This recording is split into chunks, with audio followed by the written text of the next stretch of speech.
Hello, everyone. Welcome back to another episode of the Unstoppable Dad Project. Good to be back for another week. Had a little bit of technical difficulties last week where I recorded a podcast, but I didn't record a podcast. So I didn't actually hit record on the audio side of things. So we had video, but no audio. So as a result, missed out on doing one last week, but I'm back to it this week. And this week is a little bit of a reflective podcast because over the course of the last week, I've been dealing with a lot of different emotions and feelings around basically what's happening in the world at the moment. And been in a pretty dark place, to be perfectly honest with you, where, there's a lot of things that are happening that are impacting my life personally and those of those lives around me. And as a result, I just wanted to kind of do a podcast and talk through that because there's been a lot of people that I've talked to are obviously struggling very, very hard at the moment. And one thing that I got quite angry and I got quite agitated about was I was having an email exchange with somebody. To be honest, I can't even remember who it is. This is how fleeting some of these emotions can be. And I got very, very worked up and very, very angry around somebody responded to me and they go, like, I understand. And my initial reaction is, well, you don't fucking understand because you're not me. And that when I kind of stood away and stood back and went to process that and like, why did I get so angry over that? And then I kind of started looking at all the times where I've said to somebody like, "Oh, it's okay, I understand," and it really got me thinking about saying that to somebody and the fact that we actually don't understand, and the fact is you never will. You're never going to understand exactly what somebody is going through because you're not them. You're not looking at the particular situation or scenario from their perspective, through their lens, which is formed through their experiences and through what they've done. And everyone has a unique set of experiences that forms their opinion and forms their understanding of something and forms the way they react to something, whether that be positively or negatively, whether it be highly emotional or it be the suppression of emotions. Like, these are all things that form how we feel about particular things. And it's interesting because this led me down kind of a really big rabbit hole of, if I feel like I'm responding to something, what I feel is maybe poorly, how do I stop that?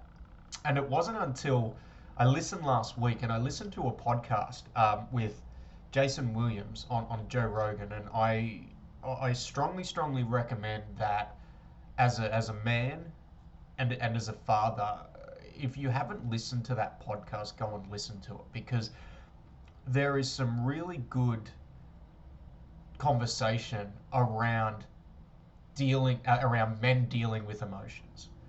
And one of the things that really struck me is because this is something that I've really struggled with a lot over the years. And one of the lines, and I'm paraphrasing here and I'm hoping that I'm not butchering it, is it's okay to feel that, but we need to learn to process that. So in short, what that was it's natural to feel emotions. It's natural to feel angry about something because use the example of this person saying, I understand. And see, the thing is, the person it was coming from angered me because I really didn't know, like I don't have a lot of to do with this person. Whereas if it was coming from somebody different, it may not have angered me as much. But it's it's okay for me to feel angry and upset. But the thing that I know I've done, and I know we do a lot as men, or a lot of men do, is we suppress that or we try and be like, no, I shouldn't feel like that. I shouldn't, I shouldn't feel angry, I shouldn't feel emotional. Well, we actually should. We should feel like that. But we want to try not to hold on to that. We want to process that and process that in a way where we are actually dealing with it and not just like, oh, it's okay to feel like that, but then telling ourselves it's okay, but then suppressing that. And that was, as I said, I would strongly recommend anybody, any male, any dad, go listen to that podcast because for me, it was super insightful and it was super helpful. And it came at a really pertinent time for me because over the last couple of weeks, I have been highly emotional. I've been highly agitated, highly stressed. There has been a whole gambit of emotions that I've been going through around different situations and different circumstances due to due to a lot of external factors. And I think just hearing, because it's something that we're not told enough, that it's okay to feel that, and it's okay to, as a man, to feel that way, whether it's sad, whether it's angry. It's part of the human experience to feel that, but then we need to be able to go and do something to actually process that emotion. And whether that be something along the lines of, and they talk about meditation, um, I've actually since then, if I need to process something, what I've done is I've actually kind of ramped up my journaling a little bit. Those of you that have potentially worked with me know that this is a tool that I use. And the way I've kind of ramped that up over the last week is like, if I feel like I'm in this really high state of heightened emotion, in order to process it, I'll actually get that thought out of my head and write it down on paper. And write down, why I feel this way, why I feel angry about it, why that person will never understand, and things like that. And it's been a really interesting, reflective couple of weeks, months, even the last 18 months for me around dealing with emotions, because we are in such a high stress, such a high emotional time that I know my default, due to my experiences, is to, I get these heightened states of anger, I get these heightened states of sadness, being emotional, and I try and get rid of it rather than just accepting that that's how I am and that's why that's part of the experience, but then processing it afterwards, not just being like, no, it's okay to feel like that, and being caught in that loop for weeks and weeks and months on end. It's kind of like, what I took away when I was listening to this was, it's okay to feel like that, and you need to give yourself time to feel like that, but you don't want it to be prolonged, because you don't want to constantly be angry or constantly be in this fight or flight scenario with your feelings and your emotions. And it's a very interesting thing, and it's something that I know personally I've struggled with.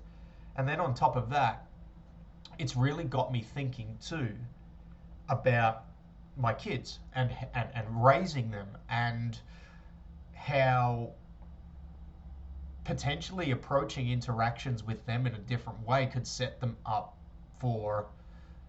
to be able to deal with these things. They can be better equipped to deal with these things around, if they get upset about something, letting them know that it's okay to be upset. It's okay to cry. Especially my son. Like, anybody that's of, the same generation as me, and this is not a knock on our parents at all. This is just how it was in the time, and there's plenty of good things about the way we were brought up.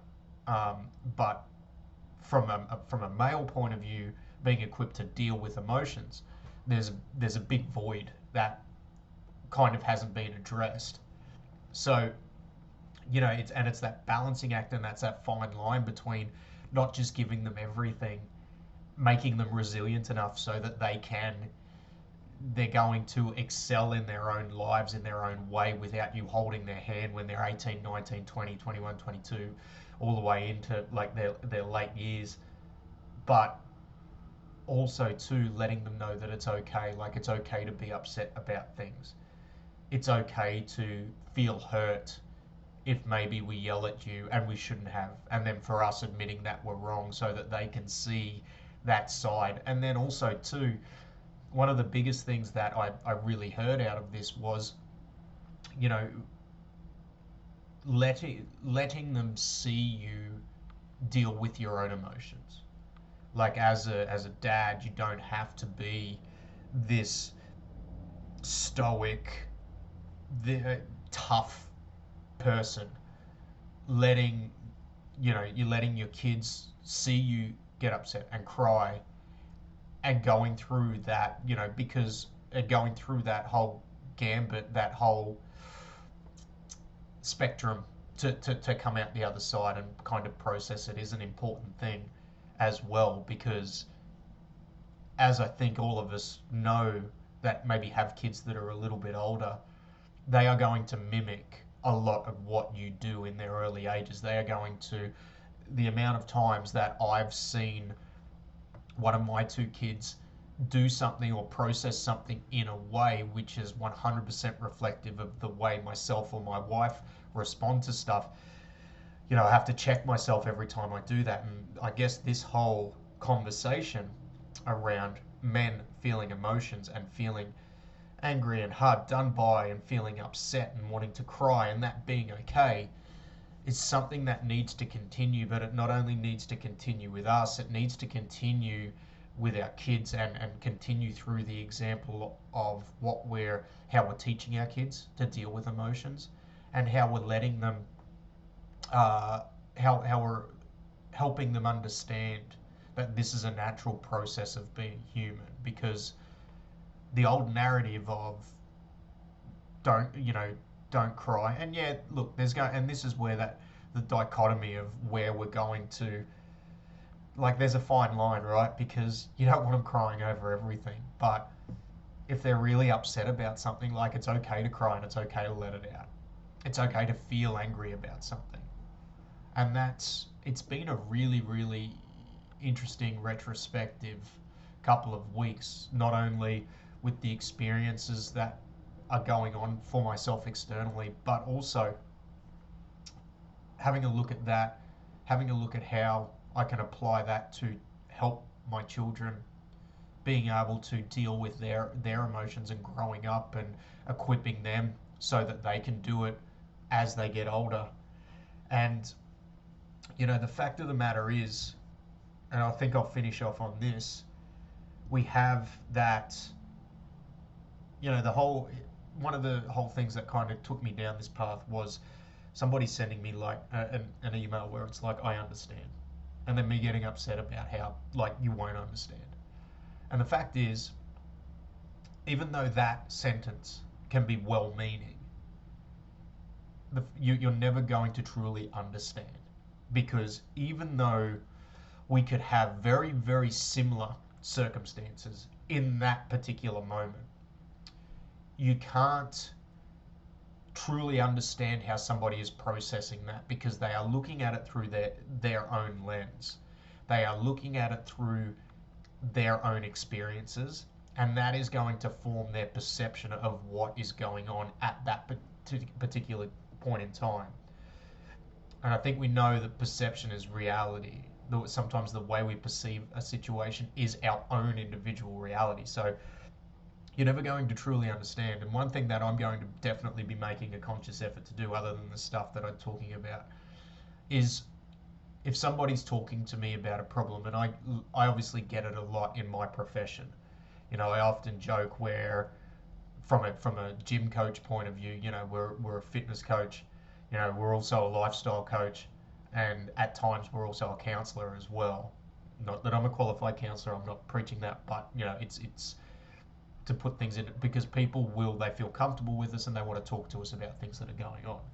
One thing I'm going to really make a conscious effort when I'm talking to people, and then also when I'm processing things myself, is try not to say I understand, unless of course they're trying to give me facts and I'm telling them that I understand the facts. But when it talks to them, it's I understand. And because I don't understand, I'm never going to understand, even though the situation that I am going through with is maybe very similar, or I've been through a situation that's very similar, I'm never truly going to understand exactly what that person is feeling now. But instead, let them know that it's okay to feel that way, and that they need to take some time to process that emotion and the way that they are feeling, because that then will allow them to move on from that situation. And as men, we all too often forget to tell ourselves it's okay to feel a particular way, but not only that, then forget to process what we need to in order to come out of the other side of that feeling. And that, for me personally, has caused me over the years a lot of heartache, a lot of issues, and prolonged feelings around stuff, and it allowed me to not let go of some stuff that I needed to let go of a lot earlier. So, dads, I know everyone's going through it right now. I know there are a lot of people that are struggling physically, mentally, emotionally, financially, and we're here to talk. Just know these emotions, it's okay to feel it. Try and do something for yourself to process them, and that may mean that you have to teach yourself a new skill in order to do it. But it is one way that I know, after the things that I've been through over the last couple of weeks, has really helped me, that when something comes up, dealing with it rather than trying to be the tough guy and suppress it. That's it for this week. As always, if you got some value out of the topics that we went through, this reflective podcast, share it around. Share it around with other dads, share it around with anybody that you think might get some value of it. You'll be able to find the podcast on all the podcast platforms, so Spotify, Apple, Google, all those platforms. You'll also be able to find it on YouTube. And the other thing that we are doing is we are publishing some of the full video versions of our podcast up on our Facebook and Instagram pages. So Facebook, The Unstoppable Dad Project, and Instagram at The Unstoppable Dad. While you're on the Facebook page, you can jump on and add yourself to our free Facebook group that we have there. So thanks for listening, thanks for tuning in, and we'll see you next week. Bye.